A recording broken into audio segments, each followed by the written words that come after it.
Quemar a Judas. Me cuenta un amigo sacerdote que en su parroquia, entre las nuevas formas que buscan los jóvenes para celebrar la Pascua, hicieron la ceremonia de quemar monigotes representativos de Judas. Y pienso que por de pronto la ceremonia tiene muy poquito de nueva. Hace muchos siglos ha venido repitiéndose ese gesto los Viernes Santos en muchos lugares de Europa. Pero tengo que preguntarme además si esta ceremonia será cristiana y más aún si con ella se celebra realmente la resurrección de Cristo. ¿No habrá en esas llamas algo dramáticamente pagano y lamentablemente hipócrita? ¿No será una forma demasiado cómoda de cargar todas las responsabilidades de la muerte de Jesús sobre el chivo expiatorio de Judas, esquivando así las que a nosotros nos competen con ello y acallando los gritos de nuestra conciencia que nos lo reprocha? Verdaderamente la figura de Judas ha impresionado a los hombres de todos los tiempos, pero parece que obsesionara a los modernos. Raro es el año en que no aparece una nueva obra teatral, una novela, un ensayo que no intente dar la explicación de lo inexplicable. Porque la historia de Judas es como una tragedia de la que solo hubiéramos encontrado el tercer acto. Conocemos el desenlace, sabemos que vendió a su maestro y que se ahorcó después, pero ignoramos los dos primeros actos, quién era, cómo era, cuándo y por qué comenzó su traición, qué pensaba y sabía de Jesús, si llegó o no a conocer o a sospechar su divinidad, por qué, vericueto su amor a Jesús, si alguna vez lo tuvo, llegó a convertirse en odio o repulsión. Son preguntas que nadie nos contestó jamás, e incluso nos dejaron en el aire cuando la horca hizo caer el telón sobre su vida temporal. Pero el hombre no se resigna a estos silencios. Sabe muy bien que la historia de Judas no es una anécdota fragmentaria de un suceso perdido. Hay en su traición algo que nos atañe y que podría aclarar u oscurecer nuestro destino. Por eso, no cesamos de hurgar en sus entrañas, no le dejamos descansar en su tumba. Rebuscamos. Si no hallamos, inventamos. Y luego descubrimos que ninguno de estos inventos nos sacia, que ninguno es mejor que el anterior, y así coleccionamos Judas como mariposas, sin que el bisturí de la imaginación logre penetrar en los laberintos de un alma que no tiene ni entrada ni salida, que nos escapa, que se nos escapará siempre, porque los evangelistas, lo mismo que la mayoría de los pintores, que han preferido pintarle de espaldas o de escaso perfil por no atreverse a dibujar su rostro, han preferido enfrentarnos a su misterio borroso. Y nuestra colección de Judas sigue creciendo.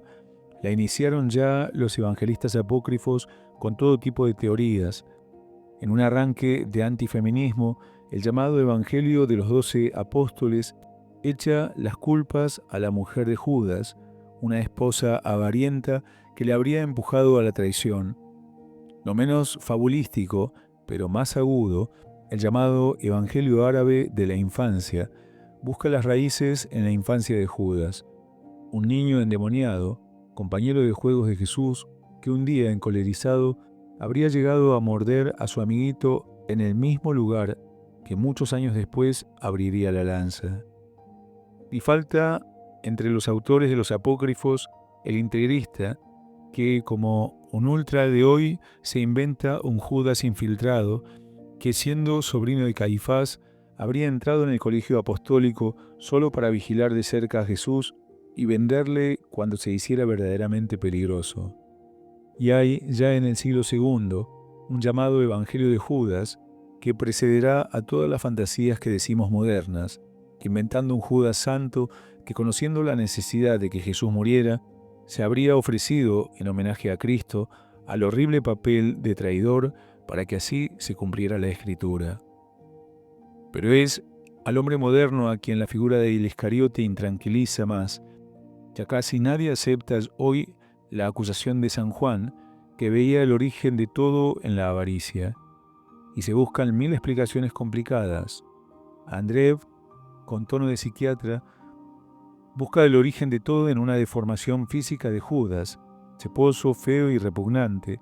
Habría vivido en el desprecio Y cuando alguien, Jesús, le brinda por primera vez una mano amiga, le habría mordido, acostumbrado como estaba a ser eternamente humillado. Lanza del Basto, por el contrario, pintará a Judas racionalista, superinteligente, el único que entiende la profundidad de Jesús, pero que desde su inteligencia sin amor no puede soportar verle corromperse por la ternura. Ricciotti y Guardini apuntarán a la hipótesis de un amor que fue convirtiéndose en odio, gracias a ese rechazo que los mediocres sienten hacia los santos que les desbordan. Gorman y Six pintarán un Judas fariseo que sigue a Jesús mientras cree que viene a purificar la religión de los judíos, pero que le traicionará cuando vea que está predicando algo distinto y revolucionario que destruirá para siempre la vieja ley y el templo. Muchos otros, Brunkerberg entre ellos, se inclinan hoy por la hipótesis celote. Judas sería un político violento que se desengañaría de Jesús pacífico, que no viene a devolver a Israel el poderío político, sino el cambio de las almas. Papini elegirá la más vulgar de las explicaciones.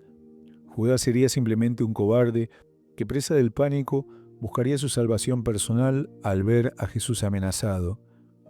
En las corrientes más de moda hoy, a los que se suman las recientísimas novelas de Brelich, Berto y Panas, volverán a lanzar la figura del buen Judas que arranca de la viejísima secta de los cainitas del siglo II.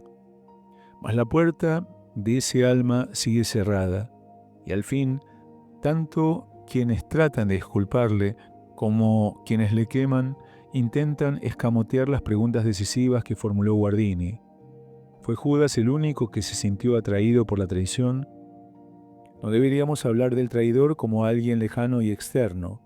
Judas nos revela a nosotros mismos.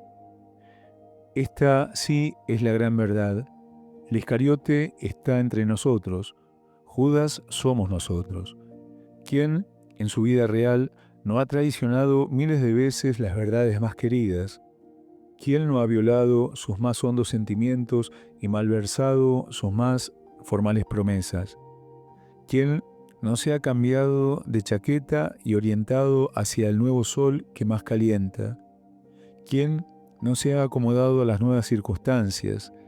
¿Quién no ha ignorado a su prójimo, que no es otro sino Cristo? En verdad que Judas ha tenido y tiene muchos más seguidores que el propio Cristo. En verdad que hay más trozos en cada una de nuestras almas que le pertenecen a Él más que al amor. Y es malo reírse de sus 30 monedas. ¿Acaso los motivos por los que nosotros traicionamos valen más que ese miserable precio? Es que una vanidad, un odio, una venganza, una pizca de seguridad o un puesto de mando son en rigor más valiosos. Mejor será, por si acaso, no quemar a Judas, porque arderían nuestras almas con él. Entremos más bien en la política, en el trabajo, en las mismas iglesias, y gritemos desde la puerta: Judas. Verán cómo millares volvemos la cabeza. Mejor entendía las cosas aquel niño que a principios de siglo sentía una profunda pena por el apóstol traidor. Aquel niño, George Bernanos, se llamaba, dedicaba todos sus ahorros infantiles a mandar decir misas por el alma de Judas. Y como temía que los curas rechazasen sus intenciones si decía por quién las aplicaba, decía solo que las ofrecía por un alma en pena. Tal vez el pequeño Bernanos intuía que en realidad aplicaba sus misas por la humanidad entera, por nosotros.